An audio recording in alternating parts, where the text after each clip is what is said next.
Alright, mga minamahal, yes, it's me again, Alicia nyo. Nagbabalik muli para sa ating panibagong video. So, sobrang dami ng mga eksenang hanas ngayon sa politika.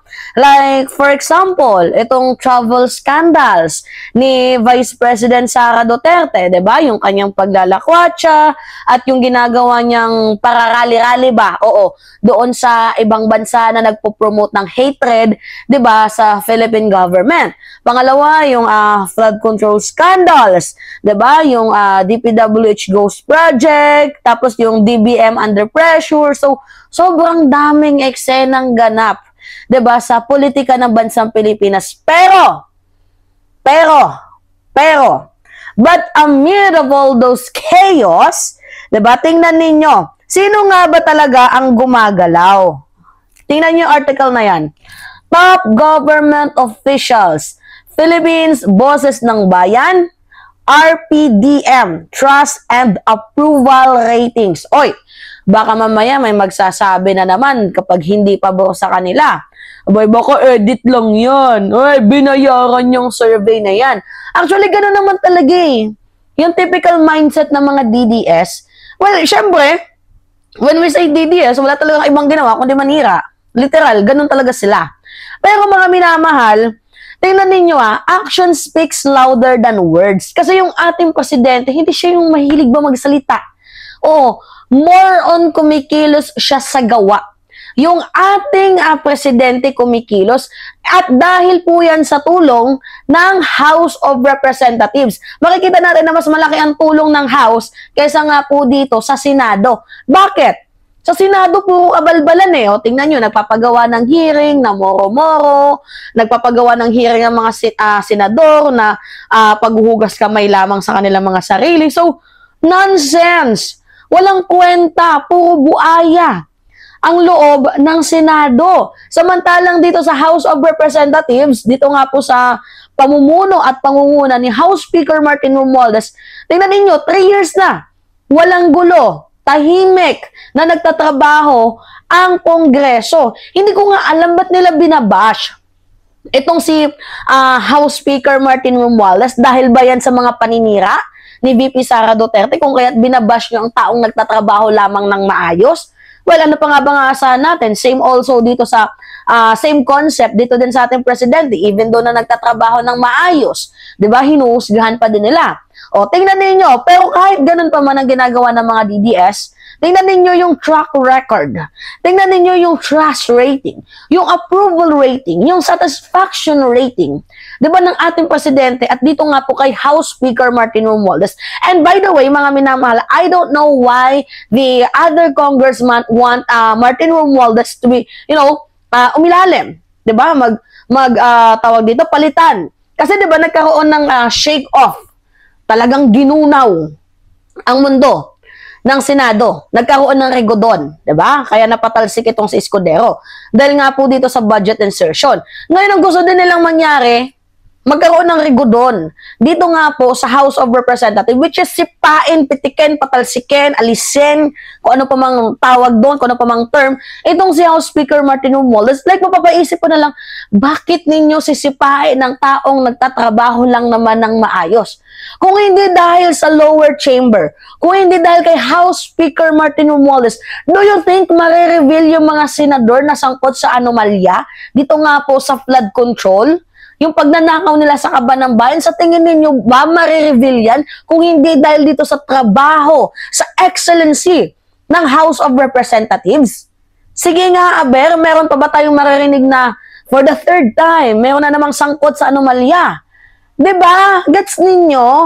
Alright. Eto, Bongbong Marcos, nakakuha po ng 71%.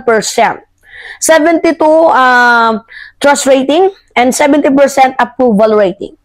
Yan po yung rating si President Bongbong Marcos. Medyo mababa lang kay Romualdez, pero mas hindi hamak na mas mataas si Romualdez kay Sara Duterte at dito kay Chis Escudero. Si Romualdez, ang trust rating niya is 62%. Approval rating is 65%. Diba? While itong si Sara Duterte, ang kanyang trust rating ay umabot lamang po ng 58%. Sa mga nagtataka, bakit mababa? Ay, hindi naman kasi siya nagtatrabaho. puro lang travels. Tingnan ninyo, humingi ng 20 million para sa kanyang paglalamyerda. Di ba kaya magtaka kayo na walang ginagawa ang ating vice presidente tapos mataas ang kanyang trust rating. Ano yun? Panatiko? Ganun ba? Nagtatanong lamang po tayo dito mga minamahal ha. So, hindi ganun umiikot ang tiwala ng taong bayan. Nakadepende yan sa kinikilos mo at ginagawa mong trabaho. Bakit mataas ang trust rating ni President Bongbong Marcos? Dahil tapat ang kanyang serbisyong ginagawa. Diba bakit mataas? Kasi paulit-ulit na nilalabanan ni President Bongbong Marcos itong issue ng korupsyon. May magtatanong, bakit yung Senado mababa? Bakit si Chis Escudero mababa? Ang tanong, may ginagawa ba sila? Para lang silang lata na walang laman.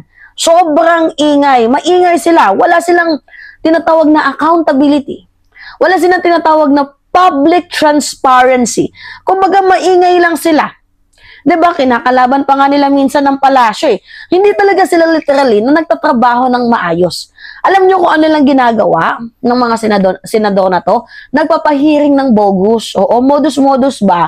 O para may kita, tapos linis ng kanilang sarili, linis ng kanilang mga bakuran, linis ng kanilang mga kamay, hugas kamay. So wala tayong aasahan sa kanila. Well, itong ating presidente at sa tulong ng House of Representatives, masasabi natin na balance, 'di ba? Nagkakaroon ng pag-angat. Bakit nagkakaroon ng pag-angat? Kasi nagtutulong-tulong. 'Di ba makikita natin na from the very beginning, from the very moment, nandoon lamang sa likod itong si House Speaker Martin Romualdez para dito sa ating presidente. 'Di ba? Untouchable. Sa madaling sabi, siguro kung napatalsik na itong si House Speaker, siguro ang ating presidente napatalsik na din. Kasi si House Speaker lamang po yung nagtatanggol sa likod ng ating presidente, wala nang iba. Kung papalitan nyo itong si House Speaker, sino yung papalit ninyo? Yung babaero? Sino yung papalit ninyo? Yung may business na online gambling? Na may negosyong sugal? Ayaw nga natin sa sugal. Sino gusto nyo ipalit? Yung kaibigan ni VP Sara Duterte? Walang ibang pwedeng pumalit kay House Speaker kundi si House Speaker lang mismo. Kasi siya lang naman talaga yung totoong naglilingkod at nasa likod na gumagabay sa ating presidente. I don't know bakit sinisira ang image and reputation ni House Speaker Martin Romualdez. Gumagawa naman ng hakbangin, 'di ba, na magpapaunlad itong House of Representatives sa mamamayang Pilipino. 'Di ba wala nga silang tawag dito, kinikilingan. Lahat sinasapul nila, lahat iniimbestigahan. Wala silang literally na masasabi na may bias. Wala. Siguro kung meron man, hindi ko naman kasi pwedeng i-proclaim na itong House of Representatives ay sobrang linis. Pero hindi ko naman pwedeng sabihin na yung House of Representatives ay sobrang dumi dahil sa aking nakikita, okay naman yung kanilang pamumuno. Kaya nga sabi ko sa inyo, itong record neto, itong survey na to ay nagpapatunay, mga minamahal, na talagang kumikilos ang lower and syempre ang ating presidente. Diba? So kayo, ano yung masasabi ninyo? Comment lang ninyo mga minamahal. Anyway, it's me again, Alicia nyo. Yes, nagbabalik muli para sa ating panibagong video. Ingat mga kababayan.